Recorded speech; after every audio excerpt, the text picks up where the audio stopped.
hello everybody. Welcome back to another episode of Dr. Movie, the only show brought to you from my car while in transit. As you can hear, the car is running in the background. It's a wonderful early morning at about 5:47. And kind of wanted to pay a little tribute here to, we just lost Albert Pyun, great director. I'm going to cover a couple of his movies here pretty quick. And I wanted to start off with this one because it's been a while since I've seen it. But I remember being absolutely blown away by this back when I first saw it. I'm talking about Nemesis from 1992. And this movie was, for me, it was John Woo before I knew what John Woo was. There's no doubt this movie borrows heavily from the action sequences that John Woo was doing, and Albert kind of took it and put his own little spin on it. This is a sci-fi flick that's basically, if you take elements of Blade Runner and Terminator and any of your cyborg type flicks, which is funny because he actually did the movie Cyborg as well, and then put it in the setting of RoboCop. That's really kind of what this movie is a mixture of all these together. The locations that are in this movie, for the most part, feels like the back lot of where they shot RoboCop. It's like almost dead on the same look. You expect to see RoboCop just walk across the screen at any time, which is not a bad thing, I don't think. And talking about a cast, so many familiar faces. This is like B-movie heaven, because you got pretty much everybody.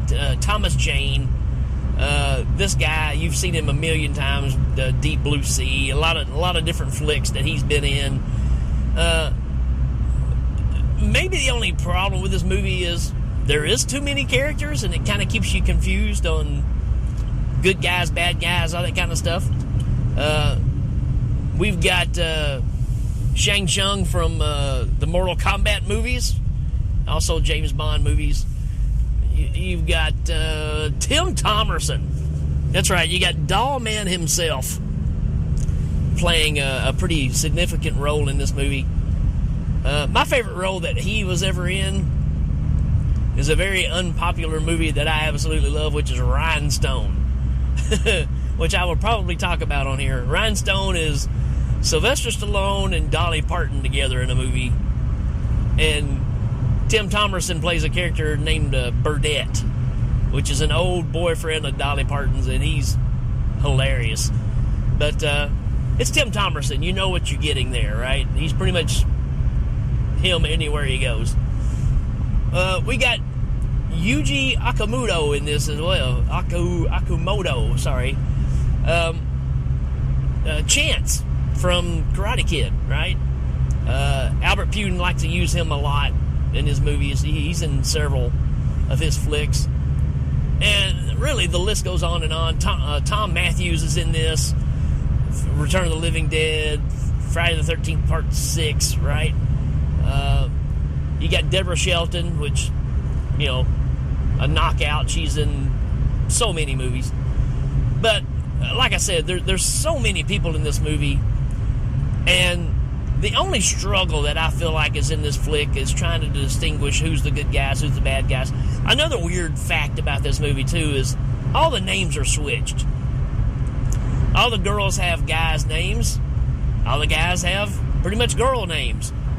Not that I'm being an old fogey. It sounds like an old fogey thing to say, but it really does become confusing when you're trying to tell the story from this perspective of how confusing it can be. So, as far as a synopsis, so I don't drag on and you don't know what I'm talking about, the synopsis says, troubled cyborg cop Alex is ordered to apprehend his former partner, Jared, which is a girl, accused of smuggling data and information to terrorists, plotting to kill the government officials. That's pretty vague. versus what really happens in the movie. There's a lot of plot twist in here. We follow the main character, Alex, a lot, who does a lot of transformation as we go along, because he's human, but he's got some cyborg parts on him. But the more that he goes along, the more damage they get, and the more robot we get as we go along. One of those stories there, right? The whole Blade Runner thing about this is you can't distinguish between who's a cyborg and who's not, which comes into play with other Albert movies a little later on. But with this one, you're following Alex, who in the first, 15 minutes has more haircuts than Samurai Cop. But at least it's done in the right way. You kind of get a noir type feel for this movie because a lot of inner voice telling you what's happening. A lot of double crossing. You find out that everybody you thought was a bad guy is a good guy, and everybody is a good guy is a bad guy. Alex works for the LAPD, and come to find out that they are a part of the machine. Again, kind of the RoboCop idea. But yeah, this whole thing is about trying to... You got the cyborgs wanting to wipe out the humans, and you got the humans trying to defend themselves and put everything back like it was. That's really the story of this in a nutshell. You've got incredible gunplay in this movie.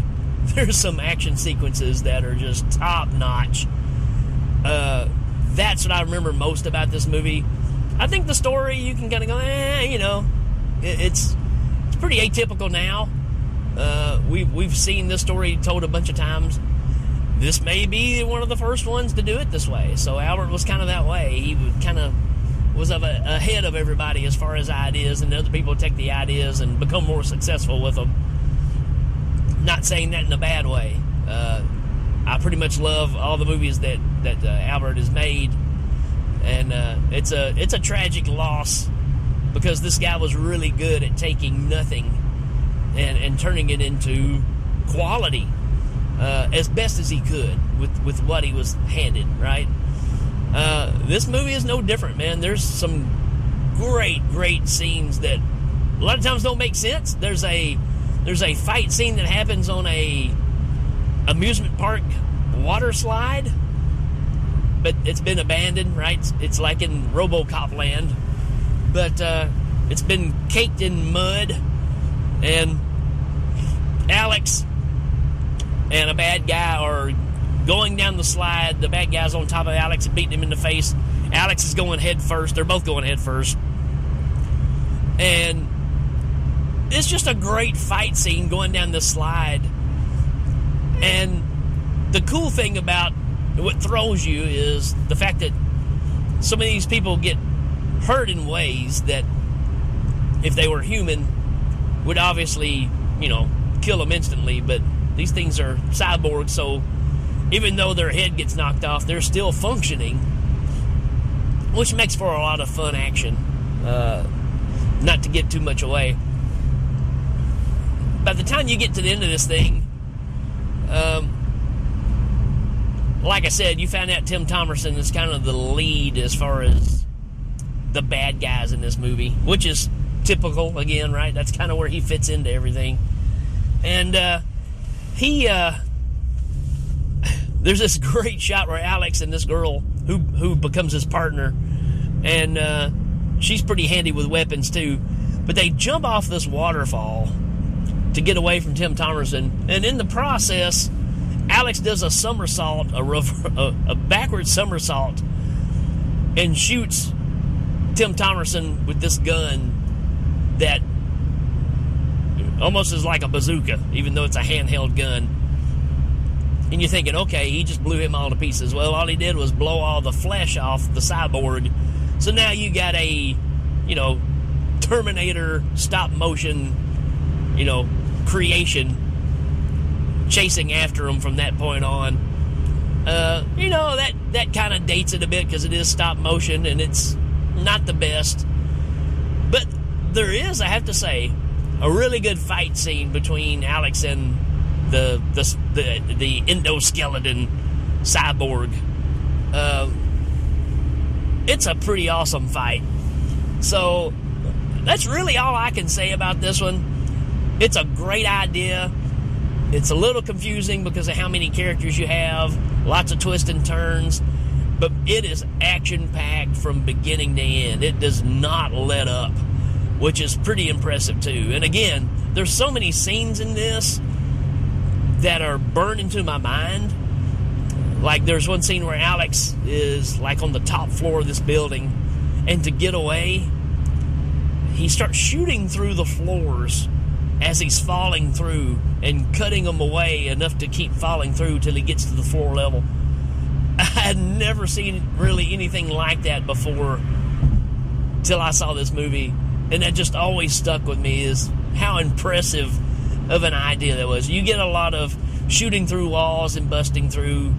There is a Escape from New York aesthetic about this too, because Tim Thomerson and the police force, when they rebuild Alex a second, third time, whatever, they put a bomb inside of him close to his heart, because he's still mostly human, or half human at least, that's going to blow up after so many days if he doesn't go and find his ex-partner and get the data that she's stolen back to the LAPD, right? That's your nutshell of what's really happening here. So the clock's ticking for him, right? So he's got to get this done before all that happens. And that just plays another big part into making this movie just run as quickly as possible. And it really plays to that well. And again, it's nonstop action. It's crazy the amount of gunplay that's in this flick, especially for 92. So that's really all I've got on this one. I enjoy it. I'm gonna say I'll give it a 4 out of 5. Maybe a 3.5. 4 may be just a little high on it, but it is a fun flick. I haven't seen it in a long time, and I still think 98% of this movie holds up really, really well. The only thing that hurts it, I think, is maybe a little bit of the stop motion stuff. And if you've watched a lot of action flicks since, with all your Jason Stathams and all that stuff, you can kind of tell that this was a precursor to all of those flicks. So you kind of have to hand it to Albert Pyun here for, again, being ahead of the curve, knowing where everything was heading. If you like John Woo flicks, you are not going to be bored with this one, man, because it is just non-stop action. And that's pretty much where I recommend this one. If you like action flicks with a sci-fi twist to it, this is a solid flick, man. It's got some great stuff in it. Decent acting. It's shot fantastic. Again, for what he could do with the budgets that he was given, it's impressive. So I say give this one a check. It is on Tubi, and I'm going to follow this up with my favorite Albert Pyun movie, which is The Sword and the Sorcerer. And man, I love that flick too. So just wanted to take time and pay homage to a guy that created so many movies that I grew up watching. Even at the time, if I didn't know who he was, the fact that these movies are all created by the same guy says a lot about his eye for movies. And he's just a director that kind of hits all those buttons for all of us that were in that age group growing up. So give this one a check. I can't really recommend any of the sequels. I might dive into those. There's several sequels to Nemesis. And I don't know if I'm brave enough for that, but we will see. I don't know. Y'all let me know. If y'all want me to check those out and cover those as well, I'll be glad to. But we'll see how that works out. Till then, folks, we will check you later. Adios.